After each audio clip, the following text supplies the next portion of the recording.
Good evening, everybody, and welcome to our Wednesday stream. And tonight, like we do on Wednesdays, we're going to be looking at a portfolio. And Alando has very graciously offered to share his portfolio, looking for some feedback, and that is what we're going to look at tonight. So I have it up on the screen, so let's dive into it. So this is the landing page here, the front page. Let's kind of start from the top and work our way down. So love the logo up here in the top. Very clear that we're looking at your website. And it's subtle. It's simple, but it's like really effective, I think. So really nice job on that. The articles, projects, contact here. Nice that you have the nav. It's externally consistent. It's a little small, maybe, relative to the rest of the information on the page. It kind of gets a little lost, especially because this hero section kind of grabs our attention.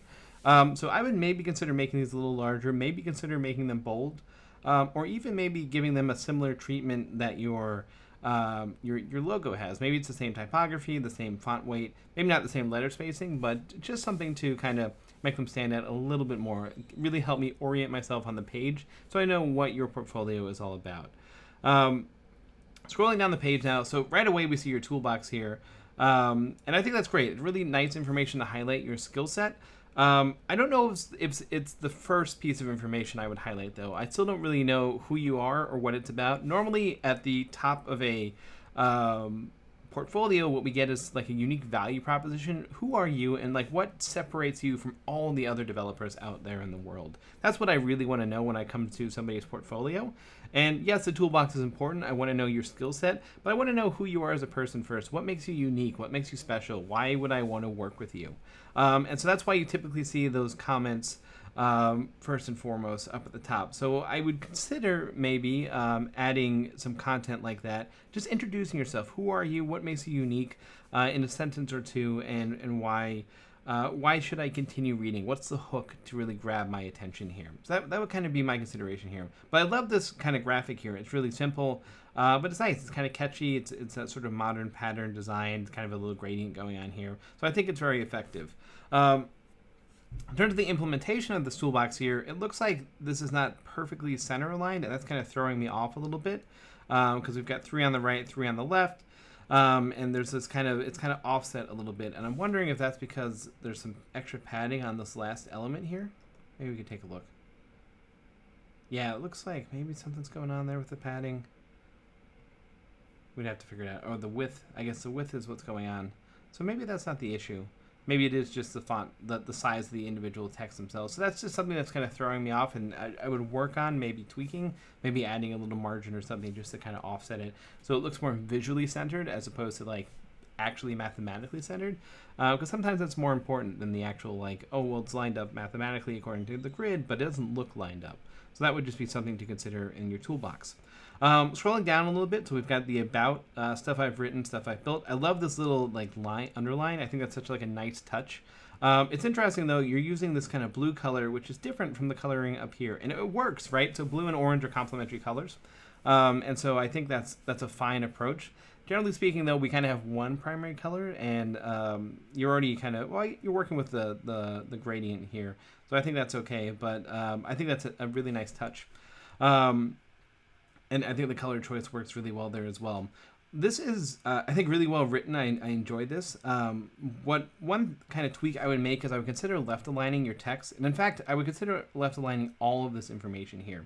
The reason being is for large pieces of text, if you think about how we read or how we've been training ourselves to read for the last couple hundred years, we always read long pieces of text left aligned, right? If you go to any blog, any newspaper, any book, everything's left aligned, at least in Western cultures, right? If you go to the Middle East, it's right aligned, and other cultures, right aligned text. But generally speaking, this is in English, so we're assuming sort of Western culture here. So generally speaking, you want to left align text when you have longer pieces of text. If it was just this little paragraph here, just that section, and you had a really compelling reason for center aligning it, okay, that's perfect. But when it's like, when you start getting into 2-3 paragraphs, you're really going to want to left align that text because it makes it so much easier for the user to read. And so I think you would really help out your your blog, kind of taking that approach. And even maybe consider doing the same thing for the navigation. Or sorry, not the navigation, but these header sections. Maybe left aligning these as well. You could add some really nice consistency across all of this information. And it would kind of tie things together already. Like notice how these are different lengths, different sizes, and it feels like a little haphazard, right? A little staccato. But if you left align it, you're enforcing some sort of orientation to this information, and that helps clean things up, make it look even more clean than it is. The overall design is really clean, and I appreciate it. All the information is really standing for itself, and it looks really clean and super easy to read. And so that would just help even polish it a little bit further. One other thing that kind of caught my eye is about, and then stuff I've written, stuff I've built.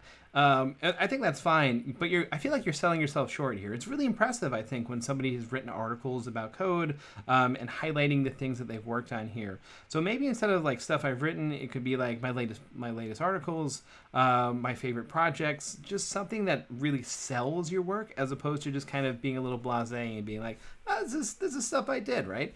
And really sell yourself. That's the whole point of a portfolio.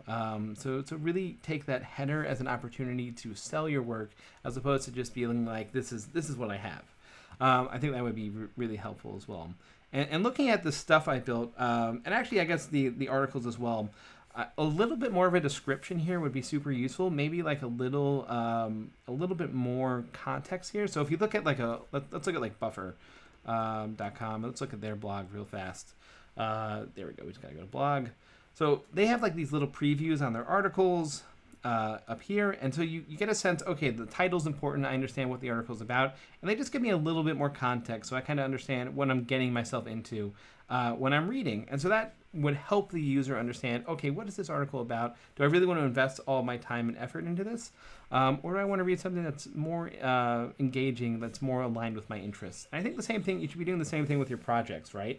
Let the user know just a little bit more about what this project is all about, maybe what you worked on, what the technologies you were using, what the purpose of the project, who you are on the team, who you did it for. So maybe these are Lambda School projects. That could be something to highlight here as well. Being honest that these are student projects and maybe not, I don't know, I haven't looked at them, but I think S&J Architects is one that a Lambda one.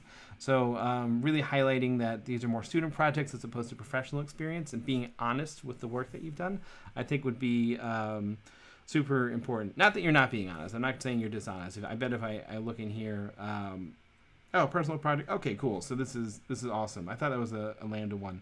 So highlighting that it's, I think you're doing a good job in here.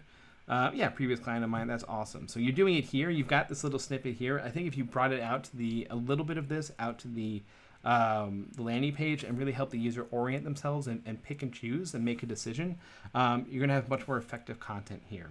And then finally, one thing I caught was it's 2019 now, not 2018.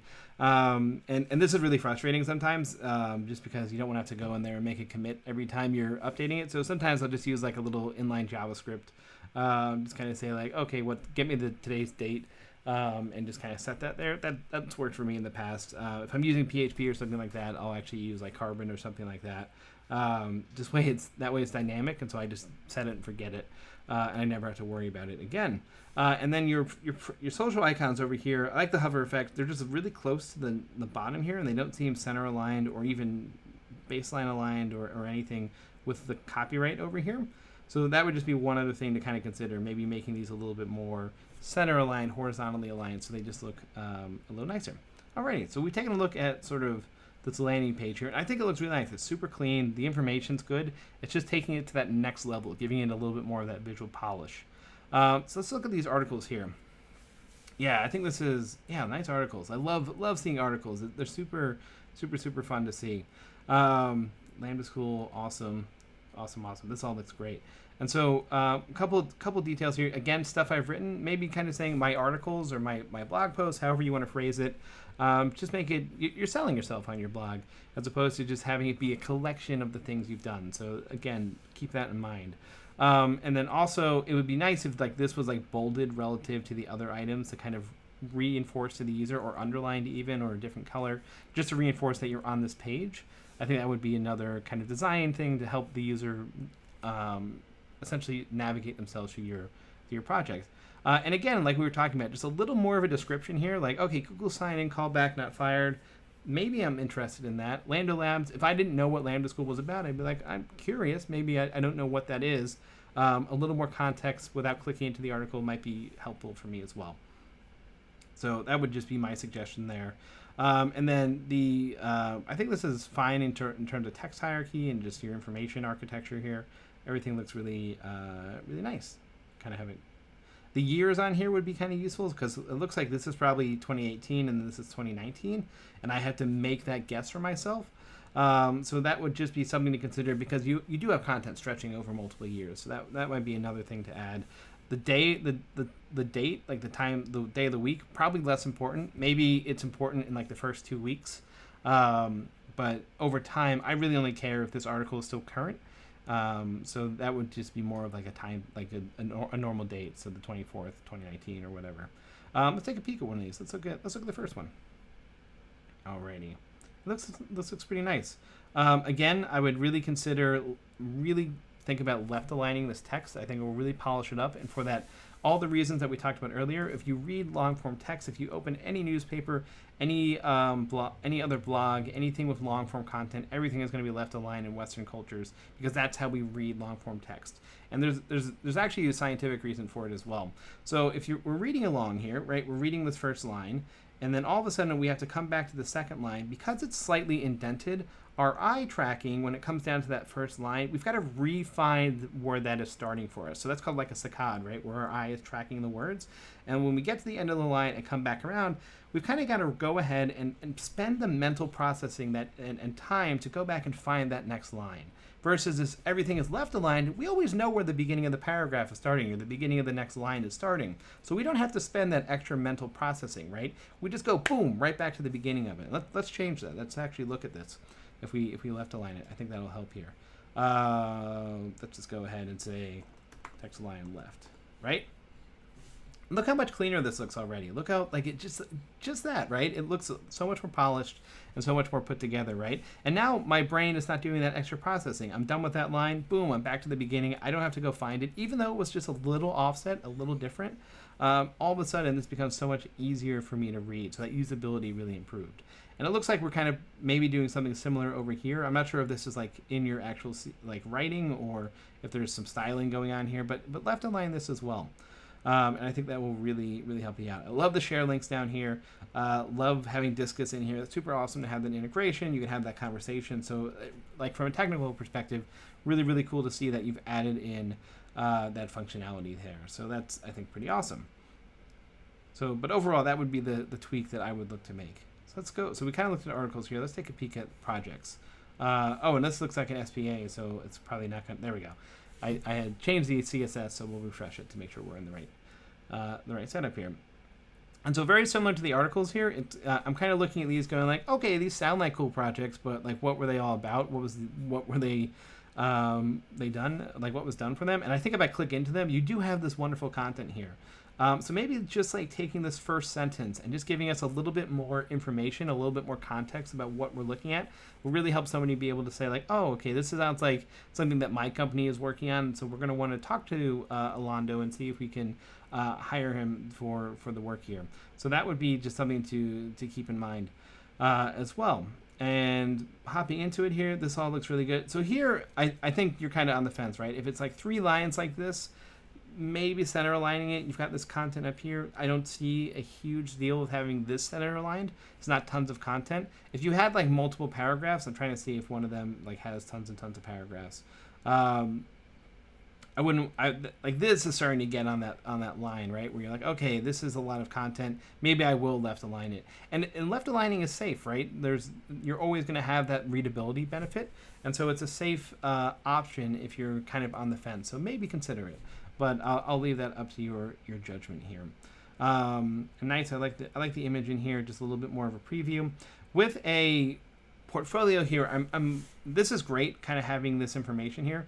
But I'm much more interested in like the process that you went through in order to create this. So tell me that narrative. Tell me that story. How did you receive this project? Maybe we'll look at this other one, the one you worked on for a client, right?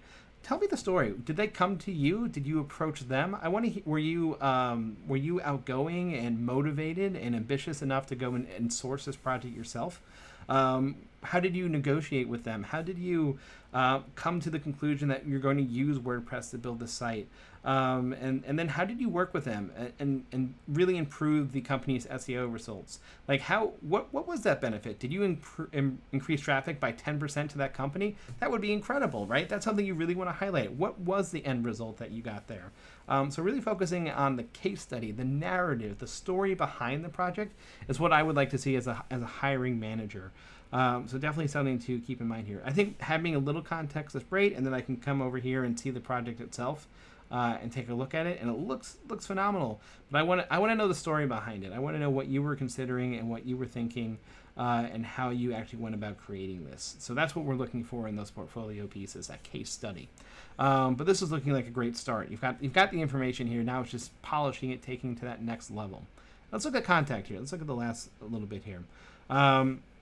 Nice. So let's discuss your project needs. Send me an email. I think you need a apostrophe here. It's like let us. So, right? Maybe. Put it in Grammarly, right? I use Grammarly all the time. I've got it. I thought I had it on my doc here. But that's a really great. If you're not familiar with Grammarly, I don't think I'm logged in. Yeah, they're like a spell checker company, and they're awesome. I use them all the time. So that would just be something to consider. And so we've got some text here with your labels, and then we've got some other information. Awesome. So I love that you've got labels here. I think on a lot of forums these days, we kind of see placeholders instead of labels, and that's not the best approach for a lot of reasons, but you're not doing that. That's awesome. It looks like you're still center aligning the text here. So again, consider left aligning that just for consistency's sake, external consistency, or how similar your website is to other people's patterns and websites. I think that would really help this the readability and just helping people feel more comfortable that this is a form. The other side of this, so these borders are like really, really subtle, like they are in your logo. So I get like the tie-in there. You might want to have like a slight background just to really indicate that, okay, these are interactive elements or not just boxes on the page. Because if you're a less tech-savvy user, you might not necessarily understand that these are clickable elements. The affordance could use a little bit of work there. And then finally, this button, it looks like one of the inputs, right? It looks really, really similar to this. So I could, if I was scrolling this going really fast, wanted to send you a message, it's 4:55 on the work day, and you're the last developer I want to talk to, I could miss this button pretty easily, right? Because it looks like all the other inputs, and it looks like it already has text in it. It looks like it's just like been filled out, like something up here, right? In fact, I think that's the same style treatment. There's no hover effect, right? But stylistically, if I'm just looking at this, those look like, that just looks like a filled in input form, right? So really make sure this looks different. And you were using different buttons here on these pages here. So definitely consider using the same button treatment. I think this is a great button. The one thing I would change is this text hover here. Maybe get rid of the text underline and the blue link, and maybe do more of a background transition. That's a little bit more what we expect with buttons. But use that treatment as opposed to making it look too much like the inputs over here. But overall, this is looking really, really nice. And one thing I'm realizing we didn't take a look at was like the responsiveness or anything like that. Let's go ahead. We can exit on this for a second here. So it was looking great on my full laptop screen. Let's kind of play with this a little bit. So if we shrink it down, okay, so we got a breakpoint there. This is getting real scrunched up here. You might want to consider making this stack earlier. I think you're going to stack, yeah. So you stack it here on how large are we? Oh, I've got to open up my DevTools here. Let's take a look. Yeah, so right around, where are we at? What is that? 550? 575? 580? 575. Yeah, so right around 575, that's where you're doing the jump. I would honestly keep it maybe up to 700, 800. Just keep it vertically stacked. Maybe add a max width on it and some margin auto. Keep it center aligned because it's a lot of information there. You kind of want the space if you're going to be going into columns with it. And then with these guys over here, yeah, it looks like maybe this is carrying over from how it was on. Yeah, this is, for some reason it's not like center aligning just perfectly. It's got this margin left on it. Let me see if we can get rid of that guy. What's going on? See if we can tweak this with 100. It's like almost, looks like it's overflowing. Margin auto, that should be okay. Maybe we have to do display block or something. Anyway, you can probably play with that more than I can. Maybe this has to be, no, it's with 100. Oh, here we go. We've got this negative. Yeah, there we go. So we kind of had some funky margins going on there. Just make it a little bit more center aligned.